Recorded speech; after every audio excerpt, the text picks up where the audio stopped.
एक छोटे से गांव में एक गरीब औरत अपने बेटे रमेश के साथ रहती थी। उनके पास एक छोटी सी जमीन थी। दोनों माँ बेटे इस जमीन में फसल उगाकर अपना गुजारा करते थे। उनके साथ एक छोटा तोता भी रहता था। एक दिन रमेश ने अपनी माँ से कहा, माँ, हम कब तक ऐसे गुजारा करेंगे? हम खेतों में इतनी मेहनत करते हैं, फिर भी हमारे खाने लायक ही फसल हो पाती है। मैं अपने लिए कपड़े तक नहीं खरीद सकता माँ। क्या करें बेटा, कम से कम इतना तो है कि इस जमीन से हमें खाने लायक अनाज मिल जाता है। यदि ये जमीन नहीं होते तो हम क्या खाते?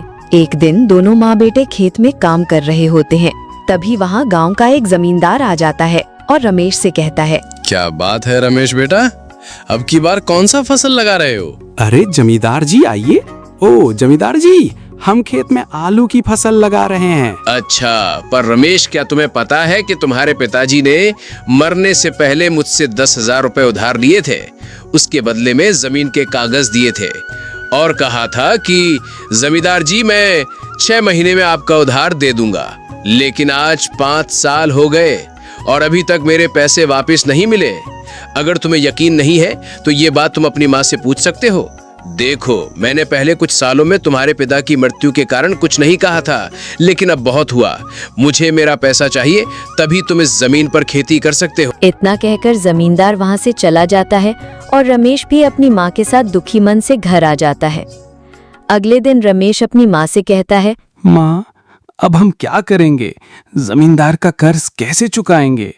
मुझे तो अभी कोई काम भी नहीं देगा। हाँ बेटा, हमें कुछ करना होगा, नहीं तो हम भूखे ही मारे जाएंगे। रुक बेटा, मैं कुछ करती हूँ। इतना कहकर उसकी माँ घर के अंदर चली जाती है। फिर रमेश की नजर तोते पर पड़ती है। वो सोचता है, अब हमारे पास कुछ नहीं बचा है और अब हम इसे क्या खिलाएंगे? यदि ऐसे ही भूखा रहा तो मर जाएगा। मुझे इसे कहीं सही जगह पर छोड़ना होगा। रमेश उस तोते को एक जंगल के पास छोड़ देता है। तोता कहता है, मुझे बहुत दुख हो रहा है कि मुझे तुमसे दूर रहना पड़ रहा है। अपना ध्यान रखना दोस्त। ठीक है, मैं तुमसे कभी और मिलूंगा। इतना कहकर रमेश वहां से आ जाता है।